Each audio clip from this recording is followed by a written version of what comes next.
Según de la Rosa, bienvenido a la redacción de Granada Digital. Muchas gracias. Con motivo de tu visita a la localidad de Las Gavias para volver a ver esa película de nuestro querido Fran Arráez, que le mandamos un beso y un abrazo enorme desde aquí, Llueven Vacas. Fran. Te quiero preguntar por tus recuerdos de esa película de 2017, ¿qué recuerdos te trae? Pues mira, Llueven Vacas me trae recuerdos muy locos, porque fue un año para mí muy especial, porque fue el año en el que Alex de la Iglesia me cogió para el bar. Entonces tuve que hacer la peli del bar, el Llueven Vacas, y me acuerdo que, no sé si fue también la peli de Eduardo, tuve 3 o 4 rodajes y era como una locura de año compaginando. Yo siempre hago teatro, entonces era como de repente ese año, no sé muy bien por qué, salieron 3, 4 pelis a la vez que la obra de teatro. De repente luego estás como 2 años que no haces nada o estás con tu función de teatro por todas partes y muy tranquilito, pero ese año fue muy loco. Y recuerdo la ilusión del equipo, porque tanto Fran como el autor, ¿no?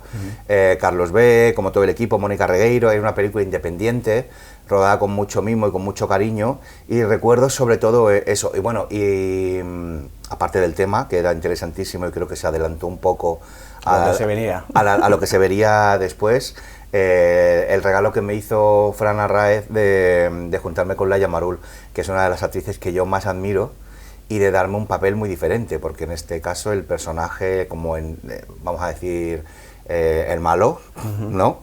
El malo de la secuencia con Laia era yo. Algo que me llama mucho la atención de vuestro trabajo es que seáis capaces de compatibilizar teatro, cine, guiones, diálogos, y que seas capaz. ¿Cómo funcionan las carpetas de la cabeza para saber qué tienes que hacer cada día? Pues me imagino que si has entrevistado a otros actores, a otras compañeras, te habrán dicho que en principio casi todo lo que parece un hándicap, lo que parece lo más difícil, luego son las herramientas que con el tiempo y con oficio se te ponen a favor. O sea, es verdad que al principio te dan un texto, una obra de teatro. Imagínate, yo estuve haciendo, por decirte algo así gordo, ¿no? De El Jardín de los Cerezos, Chekhov, con Carmen Machi en el Teatro Nacional. O sea, cuando te llega y dices, hostia, ¿cómo habla este personaje? ¿Qué monólogos? ¿Qué texto? Encima la Rusia de fin de siglo, tal. O sea, ¿cómo me voy a aprender yo esto? Pero es verdad que con el tiempo, si tú te trabajas tu texto, te lo aprendes, el texto es como la ropa. Tienes como el 50% del trabajo hecho cuando vas con el texto aprendido, ¿no? Y esto, que al principio parece como un obstáculo, al final, una vez que tienes el texto, ya puedes jugar, viajar, atender a lo que te dice el director, los compañeros, se pone a tu favor. Que eso me parece una cosa loquísima. Yo que cada vez que os veo que estáis en rodaje, que además que lo decís comúnmente, ¿no? Que estáis en rodaje y tenéis que cortar porque tienes que hacer tu noche en el teatro de tal, un diálogo que tienes ya aprendido de una y otra vez de ir trabajando en el teatro. Y aparte las dinámicas son diferentes, claro. Porque, por ejemplo, cuando estás en una serie, tú haces la secuencia de ese día y mecánicamente, vamos, por lo menos con casi todas las compañeras y compañeros con los que yo he hablado nos pasa igual, reseteas. Una vez que te dice el director, secuencia hecha, o sea, como que tu cabeza borra el texto ese que acabas de hacer, ¿sabes? Como si la cabeza supiera que necesitas ya dejar espacio para el siguiente. No te vuelve a aparecer de repente una frase. No, se te va el texto y tal, ya como que lo borras. O sea, lo has aprendido para ese día.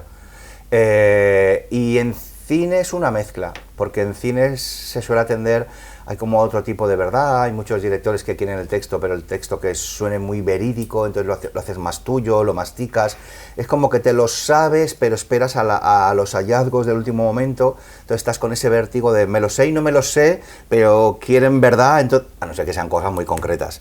Si el personaje va a hacer un discurso, te lo aprendes, pero si es una secuencia íntima, tal, es medio. Y luego en teatro es todo lo contrario, o sea, te aprendes el texto y por algún motivo tu cabeza sabe que lo tiene que retener y te puedes estar un año entero sabiéndote. O sea, yo ahora mismo, pues mira, estaba con las piscinas, pues te podría empezar a decir, ¿sabes? El texto de la obra de teatro, la hora y media de texto, ¿Podrías soltarlo aquí ahora mismo? Sí. Madre. Sí. No eres capaz de separarlo para el día de hoy, por ejemplo. No, mira, hace tiempo que no lo repasas o algo durante el día. Hay veces que no, algún día si vas camino de... Si por ejemplo ha pasado un par de semanas entre una función y otra, sí que tienes un ensayo con el director, o camino del bolo el día anterior, 2 días antes estás repasando, cuando llegas al teatro haces un ensayo general, porque cada teatro... No sé si le interesará esto a la gente. Sí, hombre, a mí me encanta. Yo soy un chapas.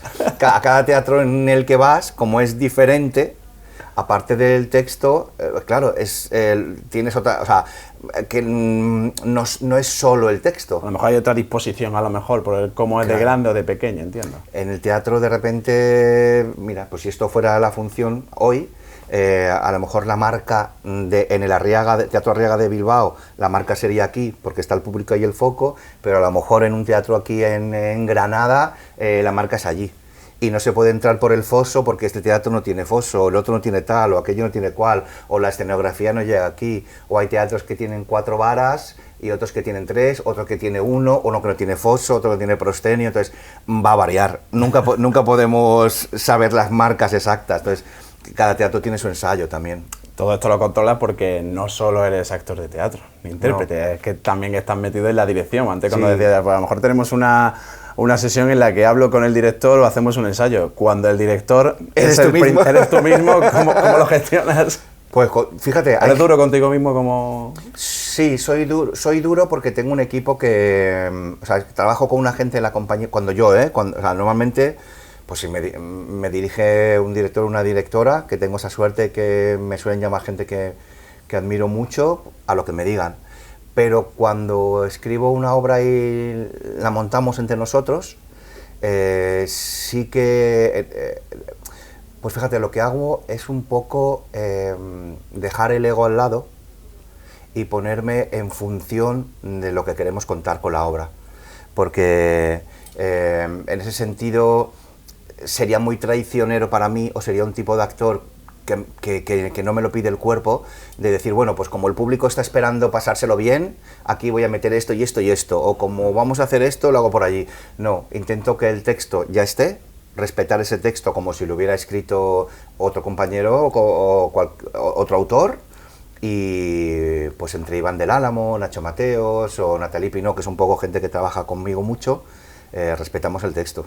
Y luego la dirección, normalmente suelo tener una propuesta y los que están alrededor, no, mejor esto, por aquí, tal, por aquí, y suelo hacer bastante caso.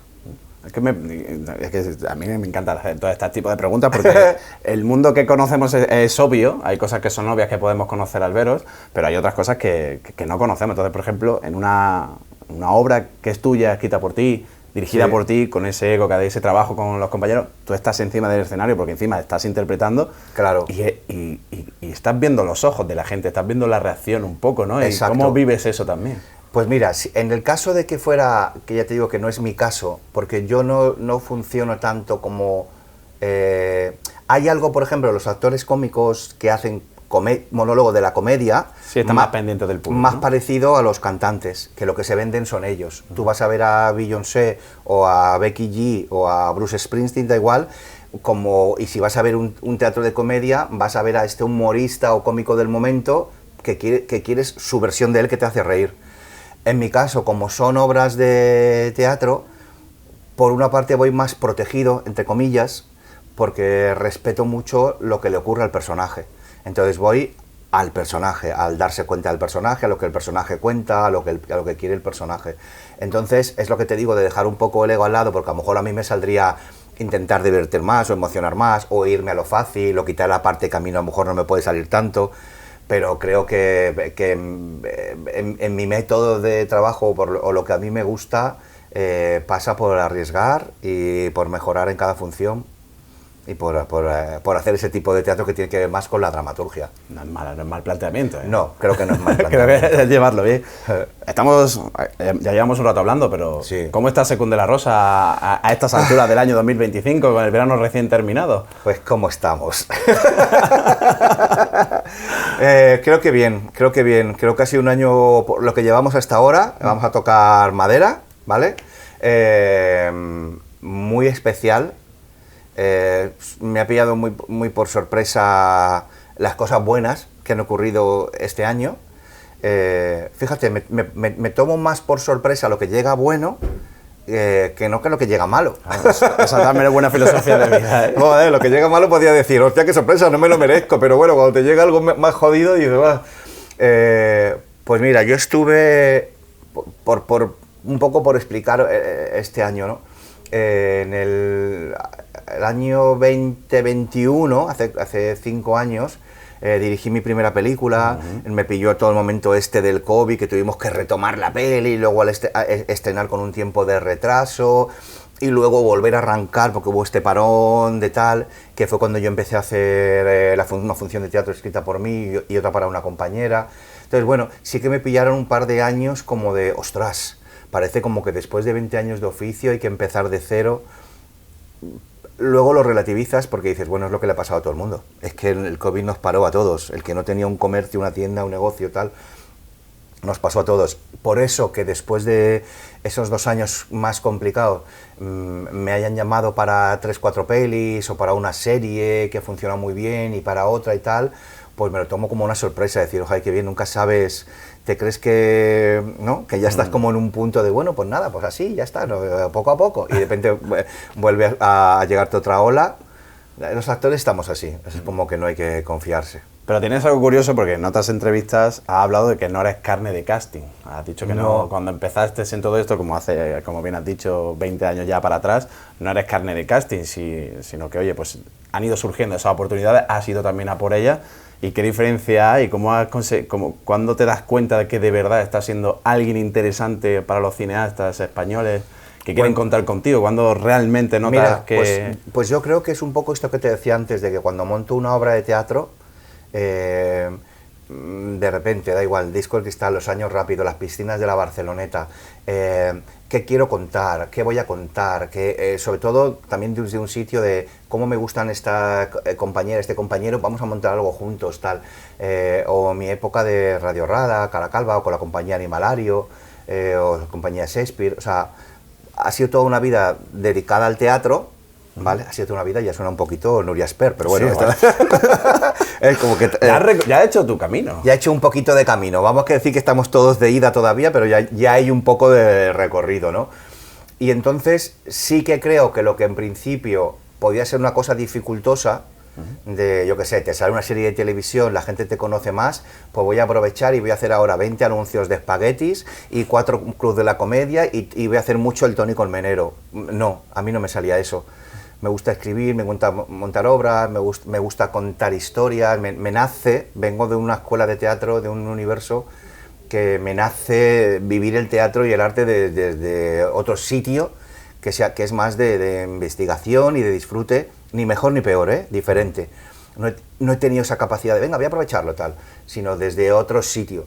Y esto, que en principio pues podía ser más difícil, ¿no? Porque todos queremos tener nuestros ahorros, nuestros bolos, nuestra casa, al final sí que también ha hecho, podía haber salido la apuesta rara, pero sí que ha hecho que gente pues que yo he admirado del cine o de televisión, pues me haya visto en una función de teatro y me haya llamado.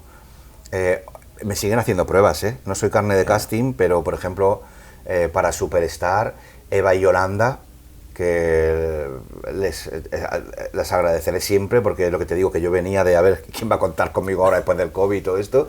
Me hicieron la prueba para Leonardo Dantes, unas cuantas pruebas, porque ni soy extremeño, ni me parezco a Leonardo Dantes en realidad, ni nada. Pero ellas vieron ahí un algo de comedia trágica, de tragicomedia, un poco feliniana o como se llame, y les agradeceré siempre que pensaran en mí para esto. ¿Has descubierto a Leonardo Dantes? Sí. Le conocí un día en Suma Conte, la productora de Los Javis, y luego con Nacho Vigalondo, que me lo presentó, y luego vino a los que han visto la serie saben que por ahí hay una sorpresa. Entonces vino un día al rodaje y sí. Le hice mi texto a ver si le parecía... Claro, me quería referir más a eso, ¿no? A que si realmente has llegado a conocer a ese personaje que a lo mejor, lo que decía, de cara de pantalla hacia afuera, todo el mundo sabe quién es, pero ¿has tenido oportunidad de conocerle de verdad o ha sido más? Sí, le conocí de verdad y estaba muy agradecido, porque yo cuando hablé con él le dije, Leonardo, este personaje, claro, tú existes, y entonces yo voy a tener que hacer y decir, y me van a preguntar unas cosas que seguramente entroncan con tu parte humana, que muchas veces cuando se hace un biopic o se habla de un personaje, se nos puede olvidar que esa persona existe. Es un tema muy... O sea, de fuera no parece tan complejo, pero de dentro lo es, ¿no? Y entonces tenía que un poco... Ha sido un poco difícil en varios aspectos, porque primero, el personaje existe. Segundo, cómo defenderle en sus aristas más. Se han reído de esos personajes, claro. Se han mofado, se han burlado. Entonces, tenías que hacerlo no bien, tenías que hacerlo lo mejor posible, porque se han hecho muchas parodias, se ha hecho mucha imitación. Actores que hemos hecho mucha comedia, pudiera parecer que vamos a hacer más de eso. Entonces había que profundizar mucho. ¿Qué has sacado de esta serie? Pues las mejores críticas de mi vida. Muchas gracias, compañeros y compañeras de la profesión. Y luego he sacado una cosa muy bonita, varias cosas bonitas, la verdad. Una muy chunga, que fue lo de afeitarme la cabeza casi al cero y tener 4 pelos despeluchados y ir con la peluca y todo aquello, y vivir secuencias muy complicadas, como cuando en Crónicas Marcianas se burlan de él, o los momentos que se burlan por sus canciones de El Pañuelo, o todo lo que vive del desprecio de una sociedad y todo eso. O sea, eran días que lo hablábamos mucho con Ingrid García Johnson, que hacía Tamara y sí, tal, como de... Habían días complicados, porque tenías que bajar a un pozo profundo tuyo y ver cuándo se han burlado de ti, dónde se han burlado, qué es para ti un prejuicio, cómo te sientes cuando llegas a casa hecho un pingajo y ves que el mundo entero no te valora, cómo vives tú siendo un friki de cara a la galería, la mirada del otro. O sea, había una cosa en la España del 2000 y de esos personajes y de esa tele muy, muy tremenda.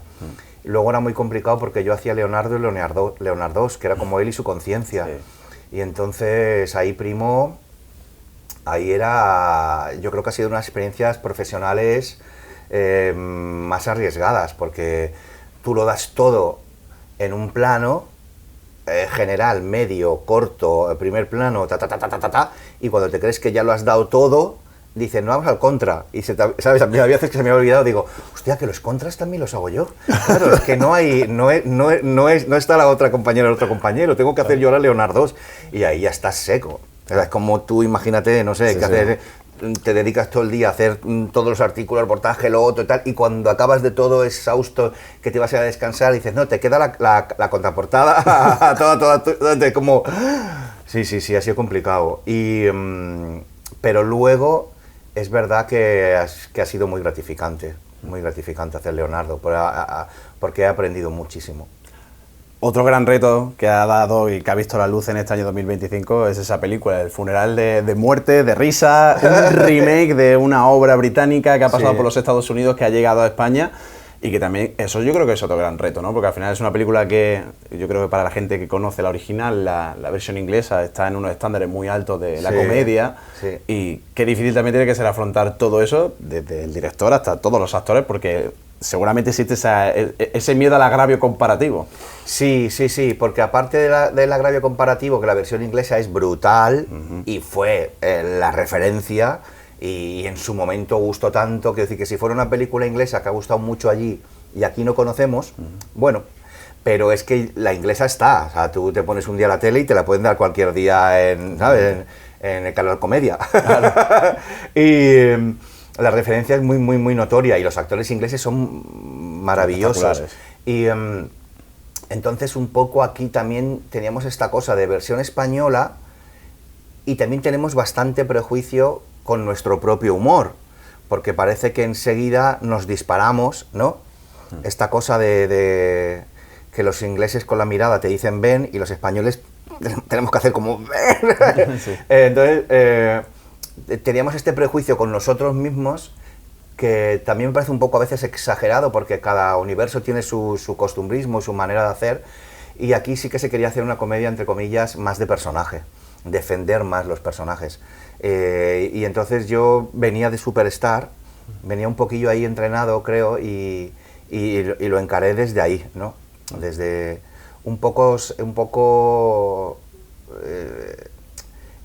También es verdad que King Gutiérrez, Ernesto, Belén Rueda, Antonio Resines, Inma Cuesta, Gorka Ochoa, es que todos los que te diga, Hugo Silva, que está brutal, o sea, es que el reparto es muy guay. Entonces yo estaba muy protegido por unos actores que brillan tanto en comedia como en drama.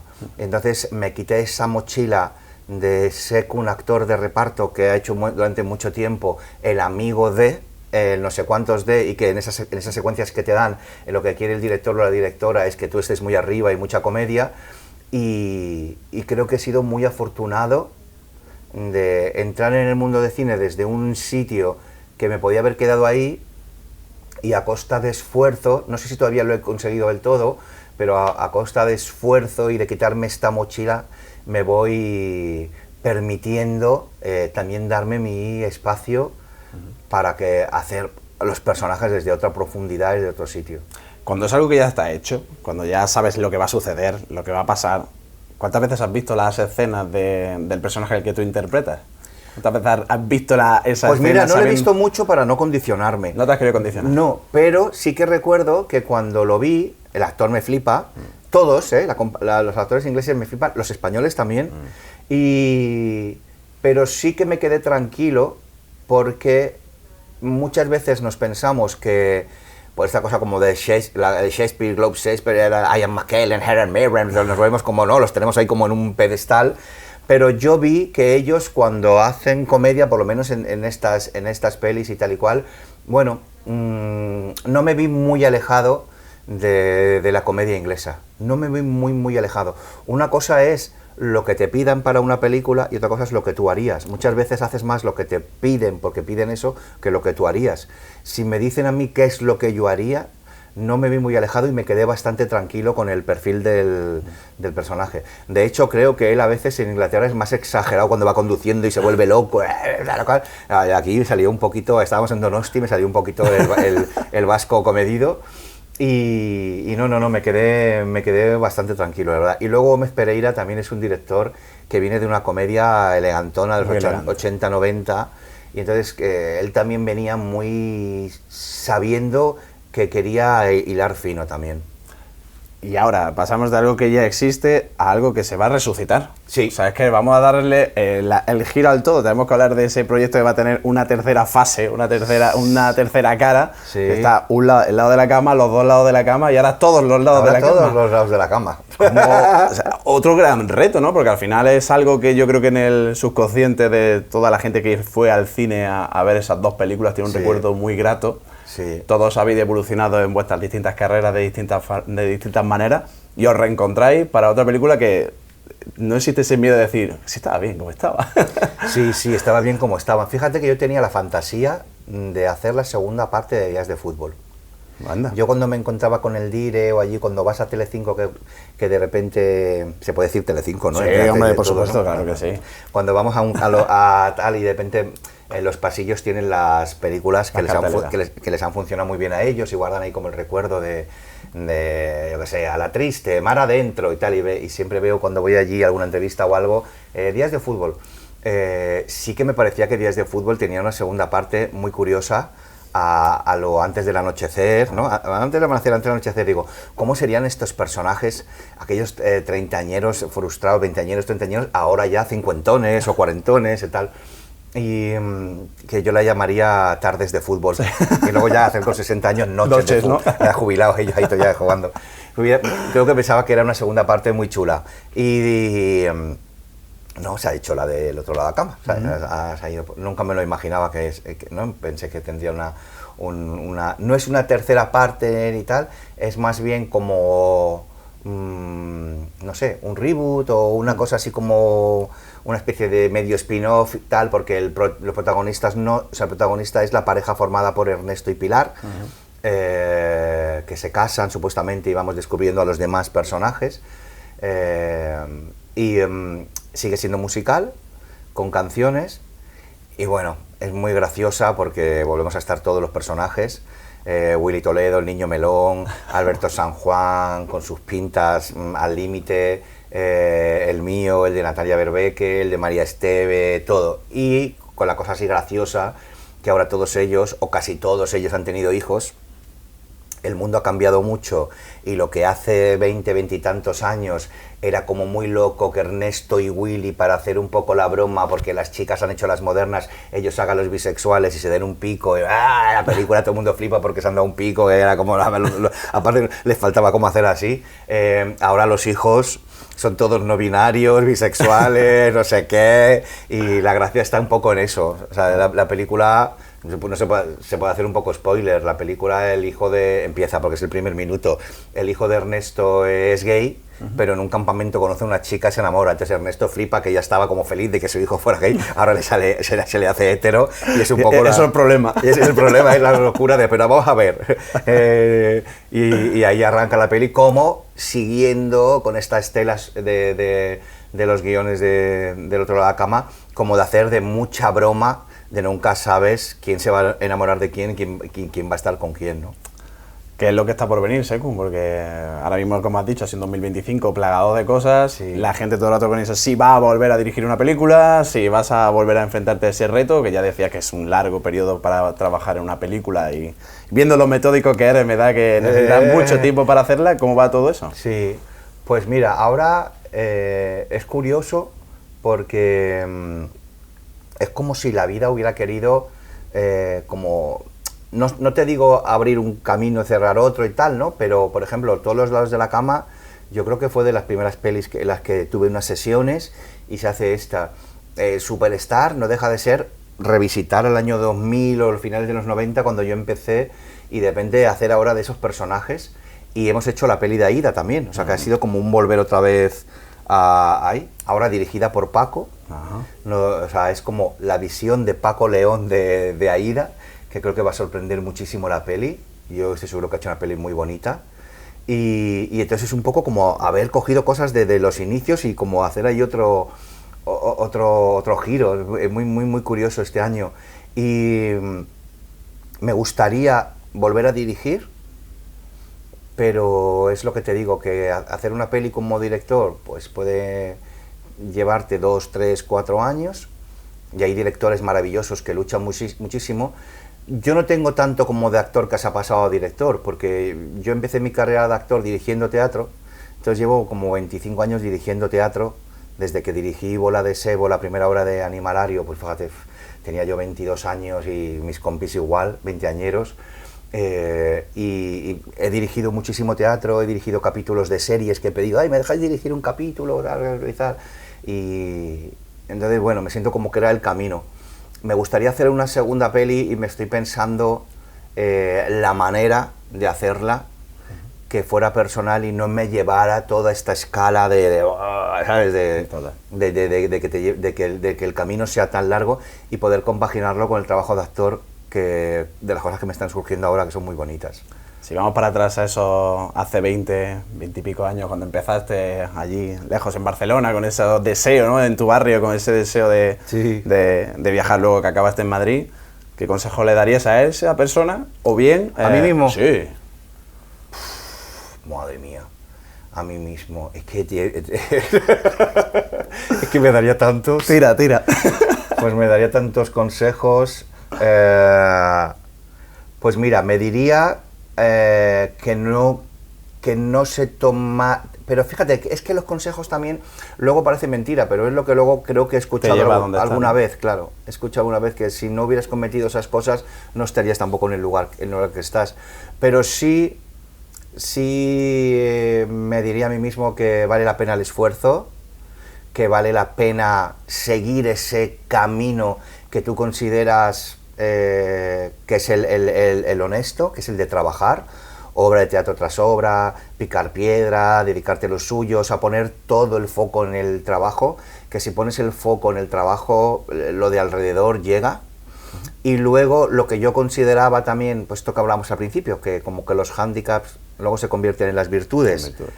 Pues yo a lo mejor soñaba con hacer un tipo de papeles o con encontrarme con una serie de directores o directores que me habían dicho que eran los que encajaban en mi mundo, y la vida luego siempre te sorprende y te van llamando otras personas, otros directores, otros papeles, otros compañeros, y entonces sí que me diría que confiase. Tú confía, que aunque crees que eso no es lo que tú estabas buscando, sí que es lo que más te va a hacer crecer. Porque buscamos como muchas veces lo que más fácil nos parece, y en realidad en lo más difícil o en principio, que quitas el prejuicio con quien menos puedes tener parecido, esas mezclas creativamente pueden funcionar muy bien.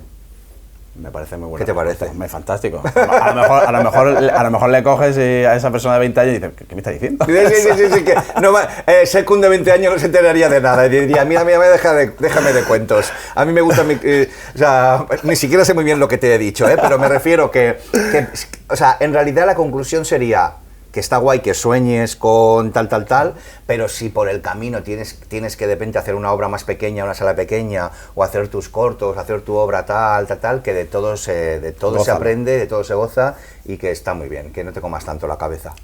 Pues Secund, antes de que nos dejes aquí, darte las gracias por venir a la redacción de Granada Digital. A vosotros. Si yo ahora mismo cogiera, no sé qué plataforma utilizas para escuchar música, sí, ¿qué saldría? Si abrimos y...